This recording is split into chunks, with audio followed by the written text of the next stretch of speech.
You've probably seen this happen. A small business, maybe a custom workshop, gets really, really good at what it does. The clients love them, the work starts pouring in, and it feels like they've made it. But then, things start to crack. That's because just growing is one thing. But scaling, getting bigger without the whole thing falling apart, that's a totally different ballgame. And it requires a real plan, a blueprint. Okay, so let's get right into it. It's this really weird and painful paradox we're going to explore. How is it possible that more clients, more projects, and more money coming in can actually lead to a complete meltdown? Well, it happens all the time, and it's usually because the internal engine of the company just wasn't built to handle that kind of speed. And this is the absolute heart of the problem. When growth just kind of happens to you without any strategy behind it, it just creates chaos.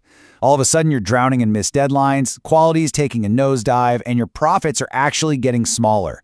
It's a classic trap, and the real challenge isn't getting more customers, it's making that incredibly difficult leap from a hands-on, chaotic workshop to a company that runs like a well-oiled machine. But listen, there is a way out of this trap. There's a blueprint for doing this the right way, and it's built on 4 key pillars. We're going to walk through each one. First, mastering your own operations. Then, making some tough but crucial choices. Building a company that's meant to last. And finally, figuring out how to replicate your success. All right, let's get to our first pillar. Before you can even think about scaling up, you have to completely master what you're already doing. And I'm not just talking about being profitable. I'm talking about becoming almost ruthlessly efficient. You need to understand the fundamental physics of your own business. Now, this analogy is just perfect. Think about a high-end professional kitchen during a busy service. Everything flows in one logical direction, from the prep station to the stove to the pass. There's zero wasted motion. In your business, every single time someone has to double back, redo work, or wait around for something, that's what we call a profit sink. That's cash just draining away, and you've got to find those leaks and plug them. And this is where the game really changes. You have to shift from running on gut feelings to running on hard data. You can't fix what you can't measure, right? Tracking key numbers like these, how long a project takes, how often you have to fix mistakes, how long your suppliers take, it's like having X-ray vision. It lets you see exactly where the problems are so you can make precise fixes. So, this second pillar is all about making some really tough choices. And here's the thing. To scale, you just can't be everything to everyone. It's impossible.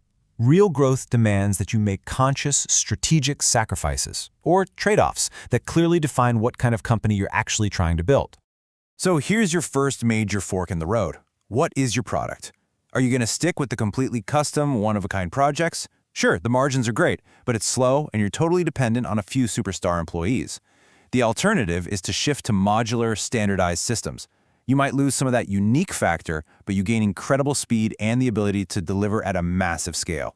And the next hard choice is about how you make your stuff. Are you going to own the factory? That gives you total control over everything, which is nice, but it also means tying up a ton of cash in buildings and equipment, and if demand dips, you're in trouble. The other path is outsourcing.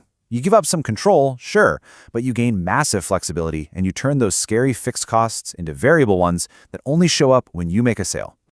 Okay, so once you've dialed in your operational model, you hit the next big barrier, and this one's all about people. See, the goal here isn't just to get bigger, it's to build something that can actually last, a company that's strong enough to outlive its founders. And to do that, you have to professionalize the way it's run. This is unbelievably important, especially for family businesses. For scaling to work, these 3 different worlds, the family, the ownership, and the day-to-day management, have to be separated. Big decisions need to be driven by data and market realities, not by who has the loudest voice at Thanksgiving dinner. And this right here is why having experienced people, like outside advisors, is so critical. They can give you that objective view and help you figure out if you're even ready to scale. And this idea just completely flips the script on what succession means. It is not a panic button you hit when the founder decides to retire. No, it's a continuous, long-term playbook. It's about systematically transferring knowledge, empowering new leaders, and making sure the company can run perfectly on its own long before the founder is even thinking about leaving. And this brings us to the final and honestly the most exciting pillar. How do you take that one successful business that you've perfected and turn it into a repeatable, scalable network? In other words, how do you clone your magic? The whole secret is right here in this quote. You have to take all that intuitive genius, that magic touch that's stuck inside the heads of your best people, and you have to get it down on paper. You have to turn it into a step-by-step playbook that anybody can be trained to follow. Your secret sauce has to stop being a secret and start being a recipe. And that means documenting everything. I'm talking about your design rules, your technical procedures, your standard answers for common customer problems. You create a system that guarantees every single client gets that same high-quality experience, no matter who they talk to or which location they visit. Now, this playbook is powered by a powerful digital backbone.